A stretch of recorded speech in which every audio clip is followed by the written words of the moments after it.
Nous sommes à l'aérodrome de Gorom Gorom. Cet aérodrome long de 1600 mètres a rendu d'immenses services aux populations du Sahel. Dans un passé récent, les vivres, faute de moyens de locomotion, étaient largués au hasard dans le désert.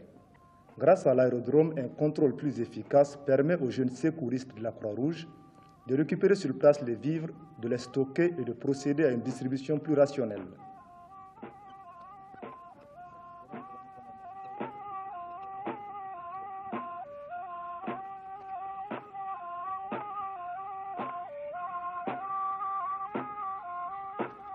À Gorom Gorom, comme à Marcoy où nous sommes en ce moment, bêtes et populations ont beaucoup souffert du manque d'eau.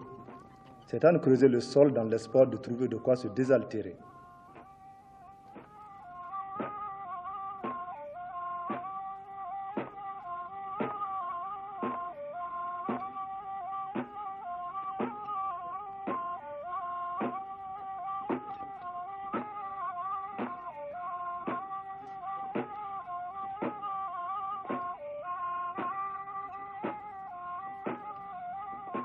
J'ai vécu ici pendant les moments les plus dramatiques de la catastrophe, nous dit cet habitant de Marcoy. J'ai tout perdu et c'est grâce à la Croix-Rouge que j'ai pu survivre jusqu'ici avec quelques membres de ma famille. J'espère que la Croix-Rouge ne nous abandonnera pas.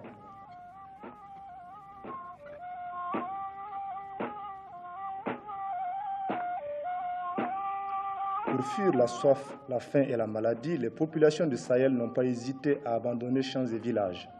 Ces cases que vous voyez ne sont plus habitées que par le vent et les rats du désert.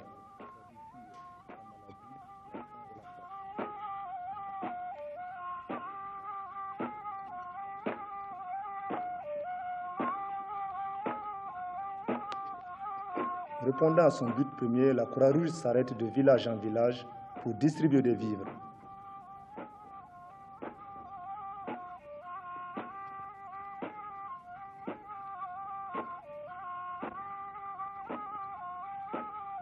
Un grand merci à la Croix-Rouge qui, une fois de plus, vient de sauver quelques vies.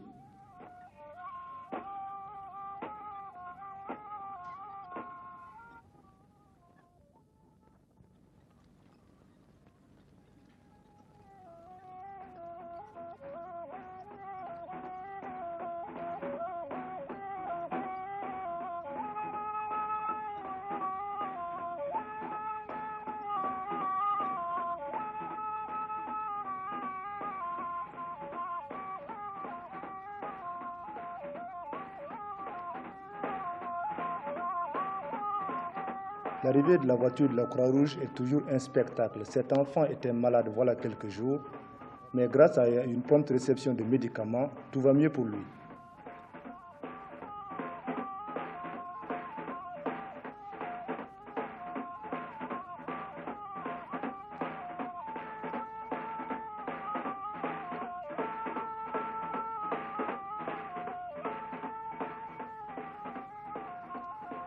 Une fois de plus, grâce à la Croix-Rouge, la joie est retrouvée.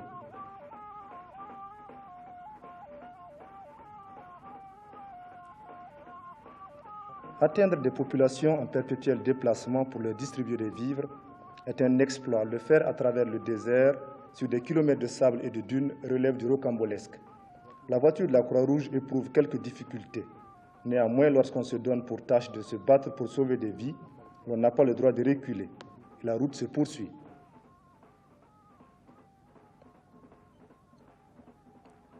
Lorsque l'on a faim, on ne peut pas se payer le luxe d'être difficile et regardant sur ce que l'on mange. À défaut d'autres substances, les nomades battent des quantités énormes d'épines pour en retirer une graine noire avec laquelle ils se font de quoi remplir le ventre.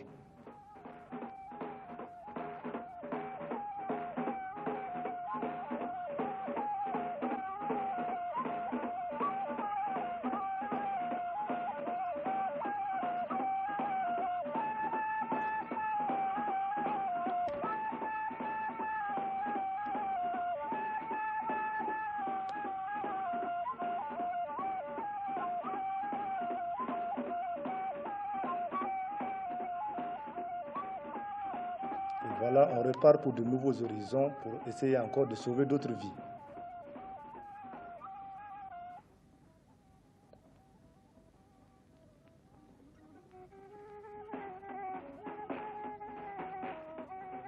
À Beldiabé, la Croix-Rouge a installé un poste de secours, poste qui est tenu par M. Wakas, pour pouvoir intervenir rapidement et efficacement à des sauvetages en cas de nécessité urgente. M. Wakas est responsable du poste de secours de Beldiabé.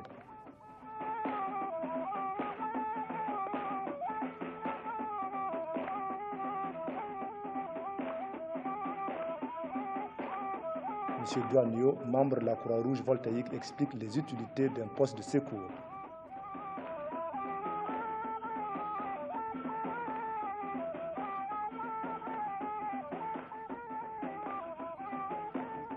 En Afrique, c'est connu que quand il y en a pour un, il y en a pour 10.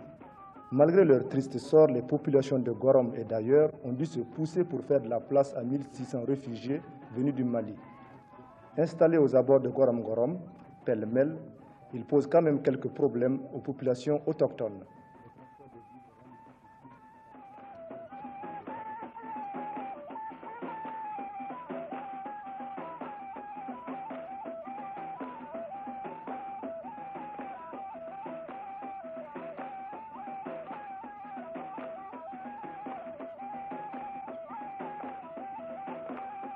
Le représentant des réfugiés maliens s'explique à notre micro. M. Bouddha, commandant des cercles de Loudalan, a bien voulu expliquer les problèmes politiques, sociaux et surtout sanitaires que ces réfugiés posent à l'administration. M. Bouddha a poursuivi et nous a parlé de la destruction des bétails à 30% et des transports des vivres rendus difficiles par suite de l'inexistence des moyens de transport.